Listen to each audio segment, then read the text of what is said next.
Hi guys, good morning. Ngayon ay pupunta kami sa Imogorso at i-try namin yung Lantau restaurant dahil last time nagpunta kami gabi yun, tapos weekend, as in sobrang haba ng pila kaya hindi na kami nakapag-antay dahil ang aking mga kasama ay gutom na, especially Mika. Hindi siya makaano-antay ng ganun katagal na yung mag-India. Tanong din ako kung may priority lane ba sila, so wala silang mga ganun, so kailangan first come first serve. So yun, tingnan natin kung busy ba din sila sa araw ba, kasi pumunta kami last time gabi, so yan, sa tunnel kami kaya ba din.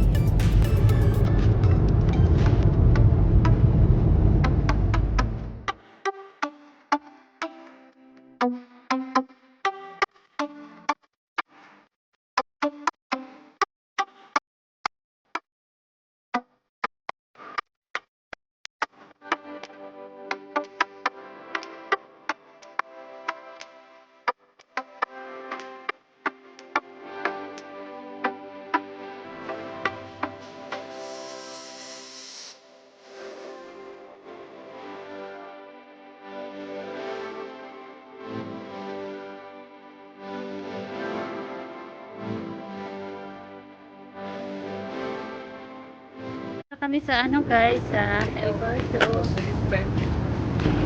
Tingnan mo. Maaga pa lang guys ha. I think kaka-open lang nila. May mga customer na. So yan, ito yung Lantau guys.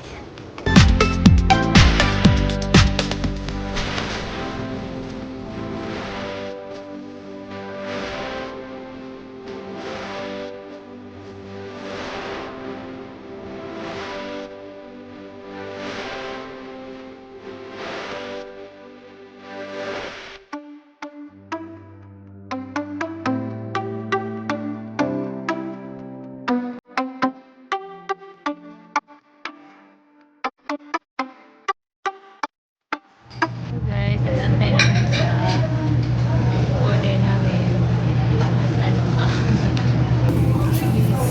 So dito kami sa may pinakalas na table dahil occupied yung mga table. And then dito na kami sa malapit sa sulok dito. Diyan sila mag-grill. Kasi maraming kumakain. So next time balik na lang tayo pag hindi weekend. Kasi lagi kami matimingan ba weekend pumunta dito. Kaya lang, limited lang yung vacant na table. Punta tayo sa taas guys.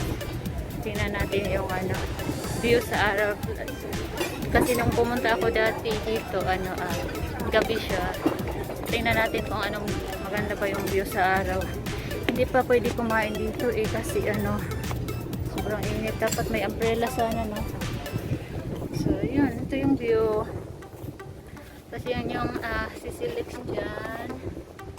Diba ang ganda? Sa gabi mas maganda kasi may mga lights. Tapos sa hapon naman yung sunset. Inaabangan ng mga customer dito sa hapon kasi nga maganda yung sunset. Yan siya. Maraming table dito sa taas. At ibang ko bakit siguro kung hindi kaya i-handle ng umbrella dito kasi mahangin nga siya. Yan maganda siya dito sa gabi. Puntahan nyo to guys, ang ganda. Yan. So balik tayo sa baba dahil pasarili na yung food. Gutom na si Mika.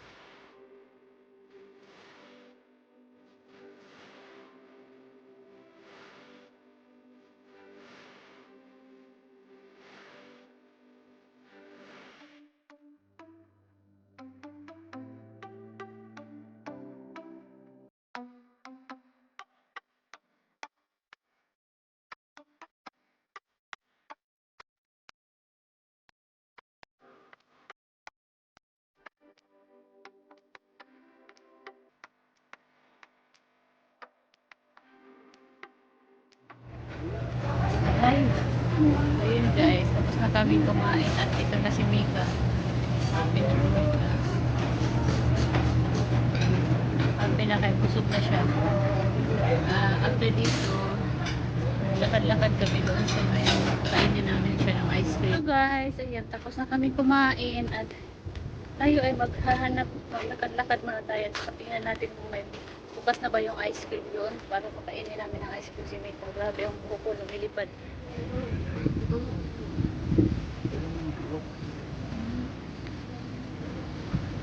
Yun guys, dito kami kumakain kami ng ice cream. Ito yung ice cream dito eh. So guys, pagpunta ko sa Empress, try nyo yung ice cream nila guys. Ito yung mango flavor.